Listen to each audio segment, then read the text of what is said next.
Coming up on Dialogue Weekend, the U.S. heightens tensions with China by adding more Chinese firms to their entity list. In the U.S., the shooting of an African-American man reignites anti-racism protests nationwide. And this week's newsmaker. Now on Dialogue Weekend. Welcome to Dialogue Weekend. I'm Xu Qianduo. Well, protests continue in the United States in the wake of the shooting of 29-year-old African-American Jacob Blake, who was shot in the back by a white police officer at least 7 times in front of his 3 children. The incident took place as the anger over the killing of George Floyd lingers on. If the death of George Floyd has ignited a new and widespread civil unrest in the U.S. against the police brutality and racial injustice in America, the shooting of Blake has served as a painful reminder of how deeply rooted a problem racism is in the U.S. police system. Now we are joined by Zhao Hai, a senior research fellow from Chinese Academy of Social Sciences, and Brandon Andrews, former Hill staffer and entrepreneur. Welcome to the show, gentlemen.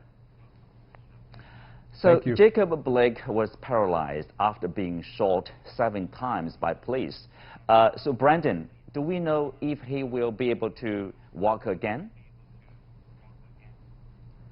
Well, at this point, it would really take a medical miracle for Jacob Blake to be able to walk again. That's the prognosis that we've heard from doctors, from his family, and from lawyers representing his family. Unfortunately, this man's life has been inexorably altered by this incident that is driven by the lack of reform in the justice system. Mm-hmm. Well, Zhao Hai, this is another case we are witnessing basically just 3 months after the death of George Floyd. Are you surprised? No, not at all. I think we've been talking about this for a very long time. This is a persistent problem in American society, and this is systemic. As we discussed before, that this problem is deeply rooted in American society and connected with racism. And this racism existed not only in the society, but also up to the rank in American government. So because of the Trump administration, this problem has been instigated and it growing to an even bigger scale. So right now you are saying the repeated happening of this kind of shooting in American streets, and this is in accordance with the rising tension in America, race relations in America. So I would expect that this could happen again before the general election in November. Mm-hmm. Well, the United Nations even officials from the organization are also expressing their opinions or their concern about the incident. Here they say, you know, Jacob Blake shooting highlights the need to eradicate links between racism and policing. So Brandon, do you agree with their opinions? Yes. So whether it's systemic racism in the justice system or the economic system, or overt racism that leads to the death of unarmed black people that's been happening for generations, yes, we need to address these issues up and down, not just the justice system, but the economic system and the everyday life of Americans. Without significant reforms, systemic level reforms, and an understanding by everyday people that you have a responsibility to see the humanity in others and not treat them as something that's subhuman. Without those pieces, we will continue to see these instances of black people being killed by the justice system on top of the other societal and systemic issues that we've witnessed for generations. Mm-hmm. Well, if you take a close look at the U.S. police system, you know, some would argue the U.S. government giving the police a high degree of autonomy and the right of discretion feeds police brutality to some extent. So Brandon, you know, you live in America. How do you see that? Do you agree with this judgment? Well, a lot of police reforms have been brought forward over the past few years. When you think about the death of Trayvon Martin, kind of starting this latest civil rights movement, this new civil rights movement, although there were certainly instances of of black and brown people being killed by the police prior to him. But since then, many things have been brought up, stopping no-knock warrants, not allowing qualified immunity, which in many cases takes accountability out of the system when it comes to being able to actually punish and prosecute and fire police officers who commit these bad acts, who commit these acts of murder, quite frankly. So yes, police reform is needed. On the federal government level, we've seen President Trump move forward a police reform executive order. Many people say that didn't go far enough because no-knock warrants, blocking chokeholds, and also qualified immunity weren't part of it. I think you'll see another push from Democrats, especially in the U.S. Congress, to pass some legislation that would limit funding for local police departments that don't abide by some of these new guidelines, again, blocking these no-knock warrants and chokeholds, etc. However, if we continue along the current course, I don't think we'll see a change. We'll be, unfortunately, mourning and protesting the death of another unarmed black person here in another few months if change doesn't happen. Mm-hmm. Well, Dr. Zhao Hai, you have been researching, on the U.S. Overall, the national policies for years. So what needs to be done to truly create an environment in which black lives do matter, instead of constantly and protests and demonstrations, but you see little changes over there? Well, at this point, it's very difficult to bring about change in America to eradicate this problem. I think, as the previous speaker pointed out, there are reforms already happening in the U.S., economic problems, and to deal with the justice system's problems. However, this is fundamentally a political problem. Without political reform, there's no way you can carry out this reform deep enough to change the justice and economic system. But at this point, as and many other observers have looked at the current U.S. system, is in a deadlock. The politics is so polarized, it's very difficult to move forward with sensible reform that will make black lives really matter. So I think that's why this coming up election is very important, and in the future, the political struggle is also very important in the United States. The progress winning that can push forward with more meaningful reforms in the American system to try to solve this problem.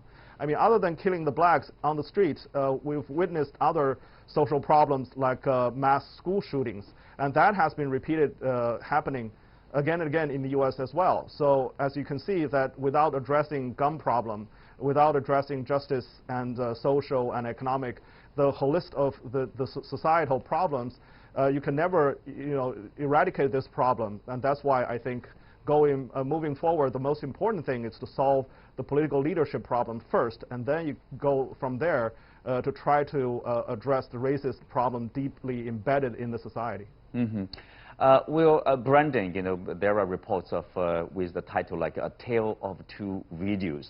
Here, for those who are not familiar with the new development, we refer to Kyle Rittenhouse, the 17-year-old who faces 6 criminal counts for allegedly killing 2 people and injuring a 3rd one. He had told the journalists that it was his job, quote unquote, to guard buildings in Kenosha against the protesters. So you have this element of this, what do you call, like a white supremacist, or the people on the right, white people, exercising their justice in their own way with their own weapons. Are people concerned with that, Brandon?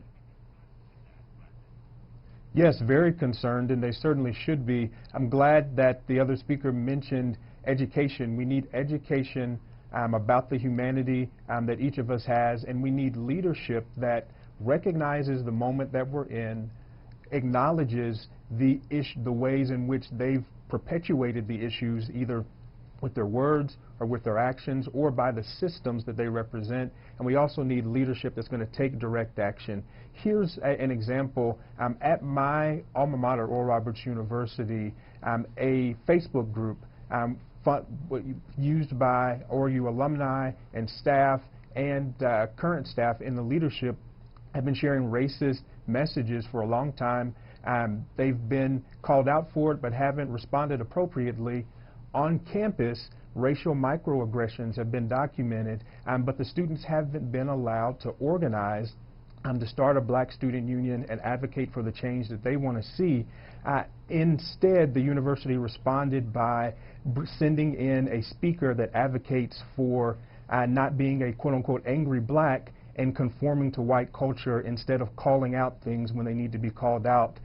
Allowing racial microaggressions, allowing issues in the education system, allowing these day-to-day issues to not be called out leads to some of these bigger problems. Now, this young man was not only empowered with a weapon, he killed several people, but then he was allowed to walk away. And I think, again, back to Trayvon Martin, he was 17 years old too. He was unarmed, walking through a neighborhood and was hunted down by Zimmerman because of a suspicion. He didn't have a weapon. He just looked suspicious. This gentleman in Kenosha had a weapon, had just killed people, but was allowed to walk away. And so I think that speaks volumes to the different ways in which white people and black people in America are treated. The only way to fix that ultimately is every person taking responsibility and also bringing accountability into the system, whether it's the justice system or the economic system, which exacerbates some of the problems that we see in the justice system. Well, related to that, as Joe had mentioned earlier, political reforms or politics, because this is the election season, we can see that. Well, many people point to racism as the root causes for such cases, for such incidents. But if you look at the Republican convention, they are saying law and order. Law and order is on the ballot. So you see there is a confusing different messages out there. Do you see that maybe as some of the barrier for further political reforms, John Hai? Well, I think this is another old issue, that law and order is a political strategy deployed by the Republican Party back in the late 1960s to win the election for Nixon back then. And now Trump has been persuaded to use that again. Under this cloth of the so-called law and order is actually they're playing the game, the psychological game of fear. They're imposing fear into white society and making them fear of the black invasion, the Muslim invasion, the Mexican invasion, and even the Chinese threat. They're exaggerating those threats and trying to scare people to vote for the Republican Party so that they can be so-called being protected and safeguarded by this party. So I think politically speaking, again, when one party is trying to use this kind of tactic to beef up their support among a certain race category, then you must be very careful about what's going to happen next, because now, as you can see that on the street, you have peaceful protesters, and sometimes there's rioters and there's people burning things up, but then you use overwhelming violence against those regional pockets of riots, and then you have back and forth political argument on both parties. The problem now is getting into a muddy water without clear vision of why the problem happened in the first place and how to solve that. And again, in the root problem again is racism, and without eradicating it through education and all the political process, it's going to be there and persistent. Obviously, it's still a long way off to solve that problem. But let's expand a little bit to the topic from shift away from the domestic issue of the United States to the relationship between China and the United States. An additional 11 Chinese companies have been added to the U.S. list for possible sanctions. This is taking place while the U.S. is sending military ships and aircraft carriers to the South China Sea to challenge China. Are the provocations from the Trump administration out of re-election consideration, or are we seeing the world's most important relationship entering a dangerous period? Will the relationship between Beijing and Washington be stabilized in the wake of the November election?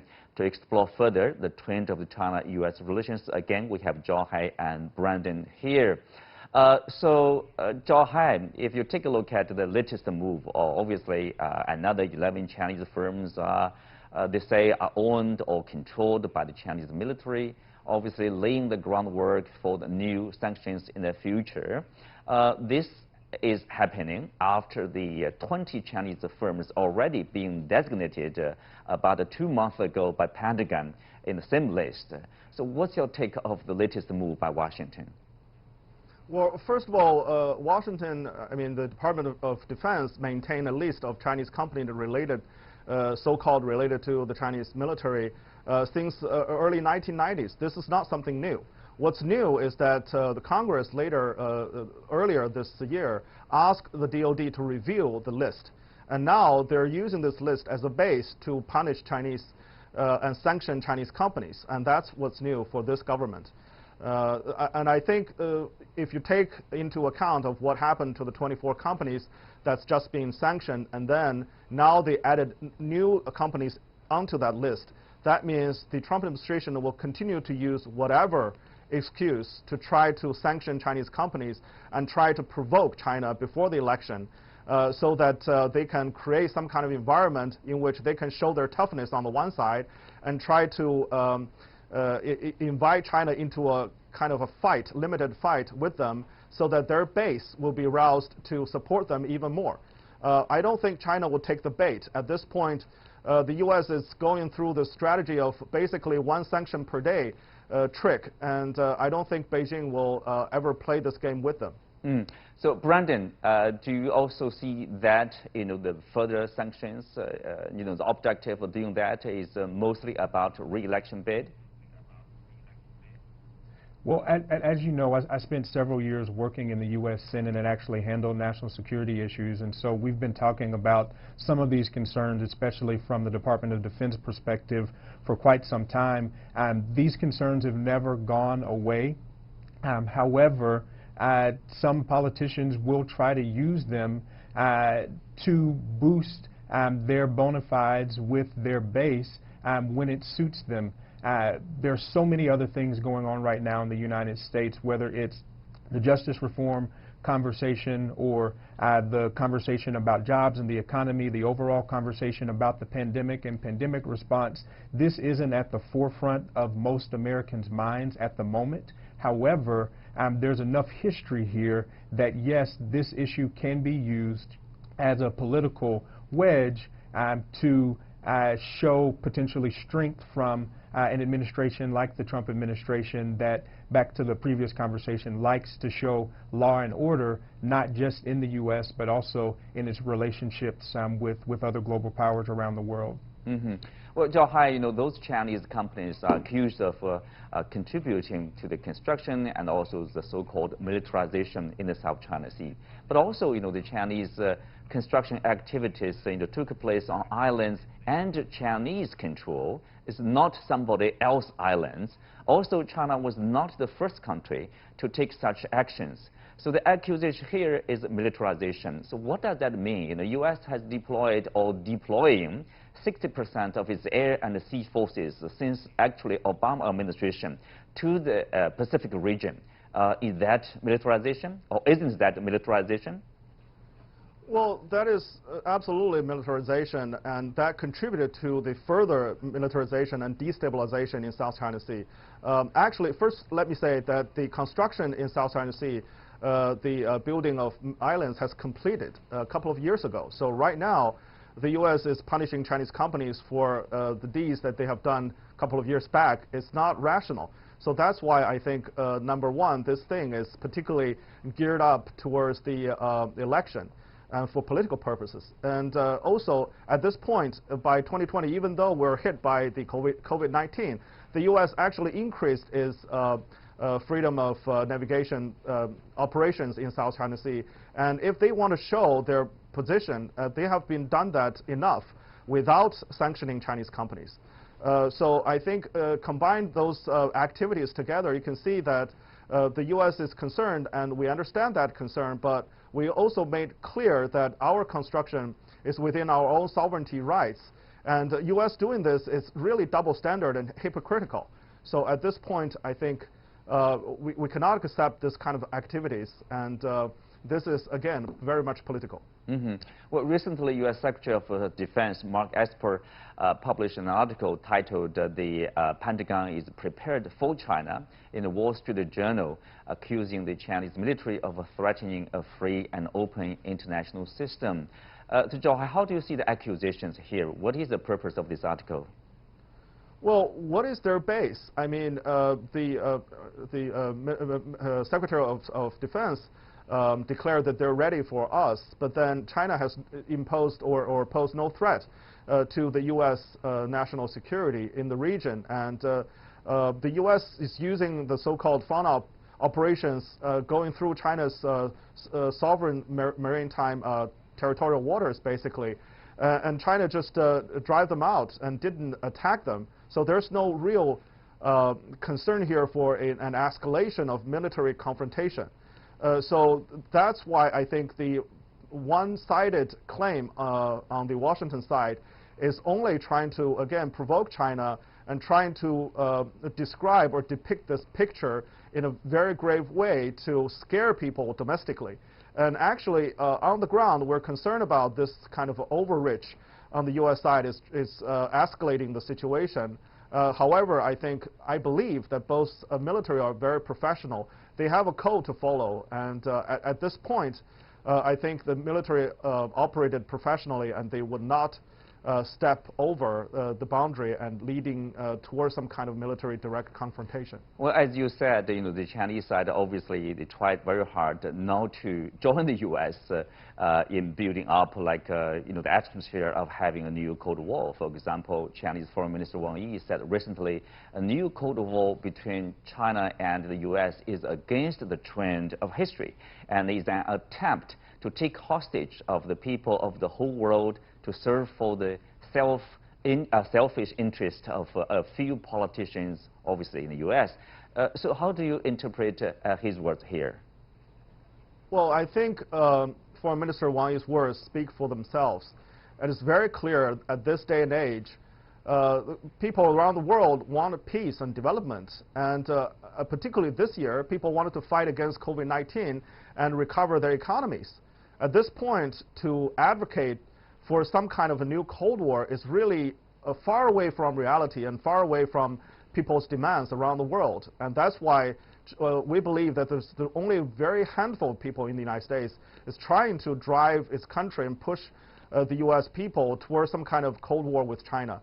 And it's not based on really China's behavior, because from China's perspective, China is very different from the old days Soviet Union. It's not promoting some kind of ideological spreading around the world. And it's also not threatening, again, U.S. national security on any real front. Of course, the U.S. side conjured up a lot of accusations against China on the issue of web, on the issue of surrounding areas in Indo-Pacific area. But overall speaking, I think China believes we still have a lot of areas to cooperate, and there's no real need for going into some kind of new Cold War. Absolutely. The whole world, what we need is really peace and stability. Well, let's leave it there for now and take a look at this week's Newsmaker.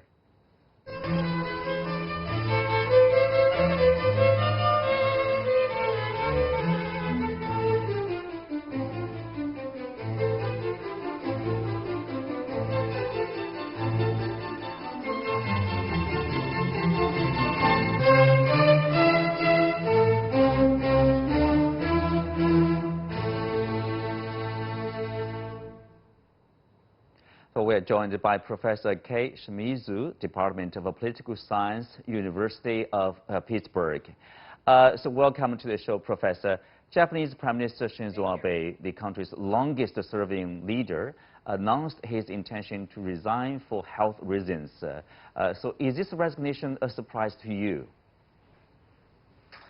I don't think it's much of a surprise in the sense that given his health conditions that had been reported in the last several weeks, his having visited a hospital for a health check, which usually would not receive this kind of attention by the media, that there probably was something, a serious health concern on his part. And so far as that was the case, the timing of his resignation is quite understandable given the party changes that were coming up in September and a possible elections coming up as well, so that this was, in terms of timing, given his health condition, that this was probably the best time for him to resign. That said, I think that it's quite unfortunate given the situation, for example, for COVID-19 situation in Japan, which was slowly beginning to improve, and with that, perhaps his support rate would have improved as well. Mm-hmm. Well, according to a Kyodo News survey last week, the approval rate for Prime Minister Shinzo Abe's cabinet stands at 36%, so the second lowest since he returned to power in late 2012.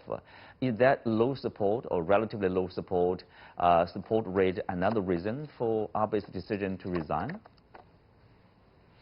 I don't necessarily think those two things go hand in hand. The low support rate is an unfortunate sort of byproduct of the policies that the Prime Minister and his office had put forward through the COVID-19 pandemic.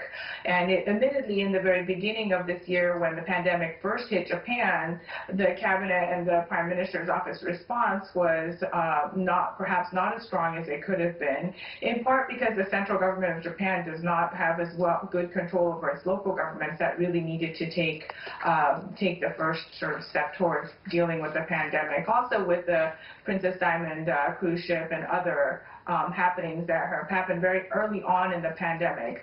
But as far as August is concerned, these last few weeks, the situation in Japan had improved significantly. And if you look at, relatively speaking, with other countries in the world that are also dealing with this pandemic, Japan's results have been quite good.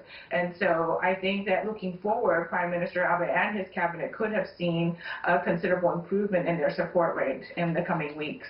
Mm-hmm. Well, some argue Abe leaves behind a Japan that is both economically stronger and more socially liberal than the one he inherited. So what's your assessment of his political career so far? Well, this is quite difficult in the sense that, until about mid-2015, Abe's policy was very much focused on Abenomics, the three-pronged, three-arrow policy that was supposed to, and in fact did, strengthen Japanese economy quite a bit. Unfortunately, with the COVID-19 pandemic, all of the benefits and the gains made under Abenomics had pretty much disappeared. And Japan, along with many other industrialized developed countries, had in the past several months seen their economy shrink considerably. So that is a very unfortunate timing in the sense that his gains that were made early in his administration had been negated with this pandemic. That said, I think his legacy is quite strong, and especially in the foreign policy department. For example, Japan really played a role in making sure that TPP 11 went forward despite the U.S. withdrawing from the initial TPP talks. Also, for example, in the free and open Indo-Pacific area, where Japan really made some strong ties with India and Australia and other neighbors. And starting from the very beginning, Prime Minister Abe made a very strong effort to visit many foreign countries himself, something that prior prime ministers had not done as well. So on the foreign policy front, I think he leaves a very strong legacy, as well as on the domestic economy, despite the pandemic. Well, thank you, Professor Shimizu and Dr. Zhao Hai. With that, we are coming to the end for today's show. Many thanks to our guests. You can also watch us on CGTN app or on YouTube. I'm Xu Qinduo. You can find me on Twitter, Xu Qinduo. Thank you for watching. See you next time.